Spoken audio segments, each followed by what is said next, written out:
नमस्कार। प्रादेशिक समाचार के साथ मैं नीलम कुमार। पहले मुख्य समाचार।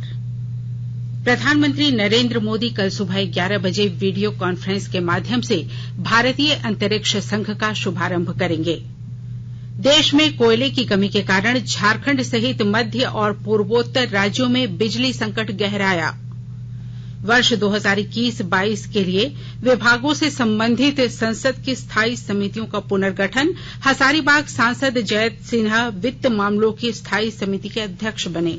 और जमशेदपुर में आयोजित 40वीं सीनियर नेशनल आर्चरी चैंपियनशिप के महिला वर्ग रांची की दीप्ति ने जीता खिताब। अब समाचार विस्तार से। पहले एक जरूरी संदेश। देश भर में 18 वर्ष से अधिक आयु के सभी लोगों के लिए सरकारी केंद्रों में निःशुल्क टीकाकरण अभियान चलाया जा रहा है। हमारी युवा श्रोताओं से अपील है कि वे कोविड रोधी टीका जरूर लगवाएं और दूसरों को भी इसके लिए प्रेरित और सहयोग करें। कोरोना महामारी के प्रति आप कोई भी लापरवाही न बरतें, क्योंकि कोरोना अब भी हमारे लिए बड़ा खतरा बना हुआ है। जब तक आवश्यक न हो घर से बाहर न निकलें और इन आसान उपायों का पालन करें।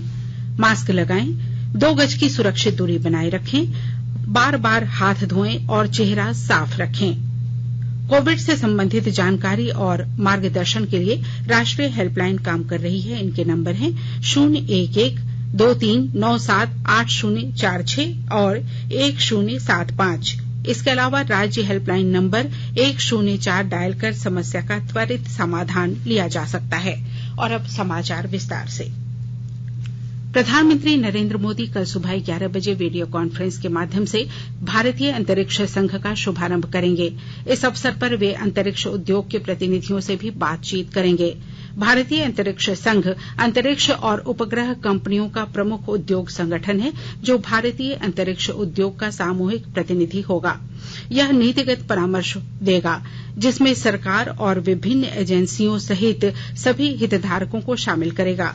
भारतीय अंतरिक्ष संघ प्रधानमंत्री नरेंद्र मोदी के आत्मनिर्भर भारत की परिकल्पना के अनुरूप देश को आत्मनिर्भर, प्रौद्योगिकी सक्षम और प्रमुख अंतरिक्ष शक्ति बनाने में सहयोग देगा।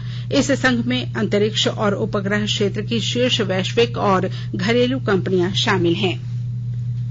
देश के 75वें स्वाधीनता दिवस समारोह के उपलक्ष्य में आजादी का अमृत महोत्सव के अंतर्गत प्रादेशिक समाचार एकांश आकाशवाणी रांची द्वारा स्वाधीनता संग्राम और इसके गौरवशाली इतिहास पर 18 अगस्त से साप्ताहिक अमृत महोत्सव क्विज का शुभारंभ किया गया है।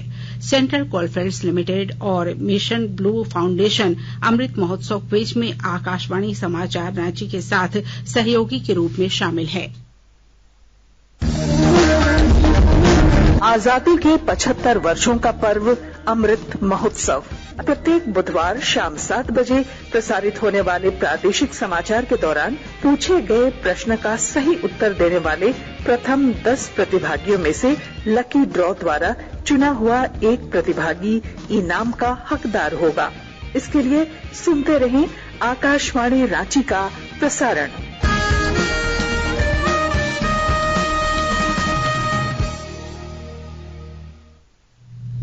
देश में इस समय कोयले की भारी कमी के कारण झारखंड सहित मध्य और पूर्वोत्तर राज्यों में बिजली संकट गहरा गया है। राज्य में कल भी बिजली संकट का दौर बरकरार रहा। इन दिनों मांग की तुलना में 200 से 450 मेगावाट बिजली की आपूर्ति कम होने के कारण लोड शेडिंग की स्थिति बन गई है। शहरी क्षेत्र में 17 से 18 और ग्रामीण क्षेत्रों में 14 से 15 घंटे ही बिजली की आपूर्ति होने से लोगों को खासी परेशानी हो रही है। इसे देखते हुए झारखंड बिजली वितरण निगम लिमिटेड ने लोगों से अपील की है कि वे बिजली का अपव्यय न करें, एसी, लाइट और अन्य बिजली के उपकरणों का कम से कम उपयोग करें। देश में अब तक 94 करोड़ 62 लाख से अधिक कोविड रोधी टीके लगाए जा चुके हैं। इनमें 68 करोड़ से अधिक पहली डोज और 26 करोड़ 62 लाख से अधिक दूसरी डोज शामिल है। केंद्रीय स्वास्थ्य मंत्रालय ने बताया कि पिछले 24 घंटों में 60 लाख से अधिक टीके लगाए गए। देश की आबादी के सर्वाधिक संवेदनशील समूहों को कोरोना संक्रमण से बचाने के लिए चलाए जा रहे व्यापक टीकाकरण अभियान की उच्च स्तर पर नियमित रूप से समीक्षा और निगरानी की जा रही है। कोरोना की संभावित तीसरी लहर को देखते हुए लोहरदगा के सदर अस्पताल में 5000 प्रति लीटर क्षमता वाला ऑक्सीजन प्लांट लगाया गया है। विस्तृत ब्यौरा दे रहे हैं लोहरदगा संवाददाता।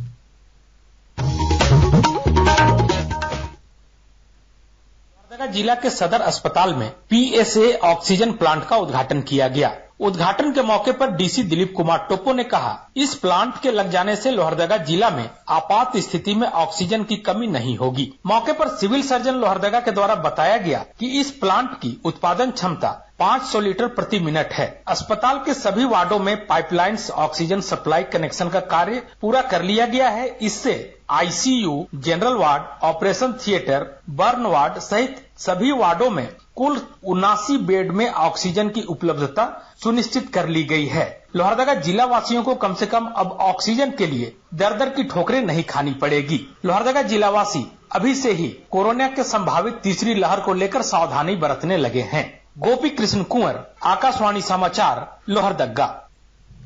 मुख्यमंत्री हेमंत सोरेन के निर्देश पर प्रेक्षा फाउंडेशन कल्याण विभाग झारखंड सरकार की विशेष परियोजना परिवहन द्वारा संचालित नर्सिंग कौशल कॉलेज में नामांकन के लिए आज लिखित परीक्षा का आयोजन किया जा रहा है। परीक्षा सुबह 10 बजे से हो रही है। इसमें 10,000 से अधिक छात्राएं शामिल होंगी। केंद्र सरकार कोविड महामारी के दौरान लोगों की सुविधा के लिए बनाई गई राष्ट्रीय स्तर की हेल्पलाइन नंबर के बारे में लोगों को जागरूक कर रही है। कोविड संबंधी सवालों के जवाब देने के लिए स्वास्थ्य और परिवार कल्याण मंत्रालय की हेल्पलाइन है 1075। राज्य हेल्पलाइन नंबर है 104। महिला और बाल विकास मंत्रालय की चाइल्ड हेल्पलाइन है 1098। वरिष्ठ नागरिकों के लिए सामाजिक न्याय और अधिकारिता मंत्रालय की हेल्पलाइन है 14567। मनोवैज्ञानिक सहायता के लिए राष्ट्रीय मानसिक स्वास्थ्य और तंत्रिका विज्ञान संस्थान निम्हांस का नंबर है 0804 61 10007। आयुष कोविड परामर्श हेल्पलाइन नंबर है 14443 और MyGov WhatsApp help desk number है 9013151515।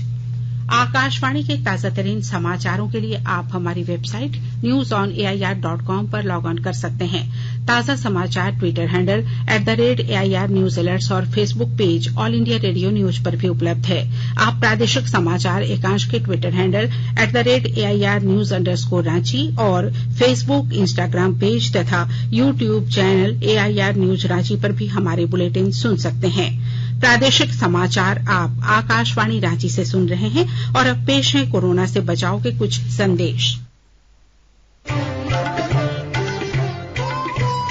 कोविड-19 से बचाव और सुरक्षित रहने के 3 उपाय। मास्क लगाएं, 2 गज दूरी है जरूरी, सुरक्षित दूरी रखें, हाथ और मुंह साफ रखें।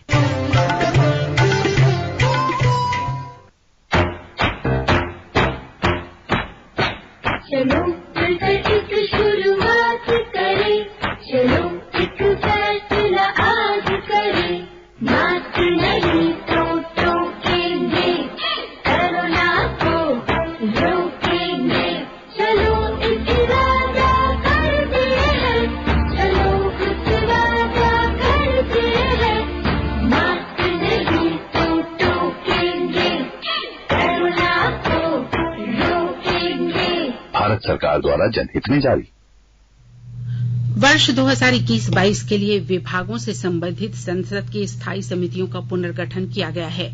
इन्हें 13 सितंबर से प्रभावी बनाया गया है। संसद के वित्त मामलों की स्थायी समिति का अध्यक्ष हजारीबाग लोकसभा सांसद जयंत सिन्हा को बनाया गया है। वाईएसआर कांग्रेस के राज्यसभा सांसद वी विजय साई रेड्डी को वाणिज्य विभाग की संसदीय स्थायी समिति का अध्यक्ष नियुक्त किया गया है। भाजपा के राज्यसभा सांसद डॉक्टर विनय पी सहस्त्रबुद्धे को शिक्षा, महिला, बाल, युवा और खेल समिति का अध्यक्ष नियुक्त किया गया है। स्वास्थ्य और परिवार कल्याण समिति की अध्यक्षता समाजवादी पार्टी के राज्यसभा सांसद राम गोपाल यादव करेंगे। राज्यसभा सांसद और कांग्रेस नेता आनंद शर्मा को गृह मामलों की समिति का अध्यक्ष बनाया गया है, जबकि लोकसभा सांसद पीसी गद्दीगौदर को कृषि संबंधी समिति का अध्यक्ष नियुक्त किया गया है। भाजपा के लोकसभा सांसद जुएल ओराम को संसद की रक्षा मामलों की स्थायी समिति का अध्यक्ष नियुक्त किया गया है। लोकसभा सांसद पीपी चौधरी विदेश मामलों की समिति के अध्यक्ष बनाए गए हैं। गोड्डा जिले के स्कूली बच्चों का 100% बैंक खाता आधार लिंक से जोड़ने के लिए गोड्डा उपायुक्त भोर सिंह यादव ने बैंक अधिकारियों को आवश्यक निर्देश दिए। उन्होंने कहा कि जिन स्कूली बच्चों का खाता आधार से नहीं जुड़ा है उनके लिए शिक्षा विभाग के कर्मी और अधिकारी लीड बैंक मैनेजर से संपर्क करें। गोड्डा उपायुक्त ने सर्व शिक्षा समिति के मध्याह्न भोजन ज्ञानोदय आदि के बारे में भी पूरी जानकारी ली। इस दौरान उन्होंने स्कूल के शिक्षकों के लिए कोविड टीकाकरण के भी निर्देश दिए। चाईबासा जिले में कल बाल अधिकार और संरक्षण पर 1 दिवसीय कार्यशाला का आयोजन किया गया, जिसमें संबंधित विभागों, गैर सरकारी संस्थाओं और संगठनों ने हिस्सा लिया। कार्यशाला में पदाधिकारियों और संस्थाओं के सदस्यों को बताया गया कि बाल संरक्षण को लेकर जुवेनाइल जस्टिस बोर्ड के गाइडलाइन के तहत कैसे कार्य करना है। गिरिडीह जिले के खुखरा थाना क्षेत्र के 1 लाख रुपए के इनामी नक्सली कार्तिक महतो ने कल पुलिस अधीक्षक के समक्ष आत्मसमर्पण कर दिया।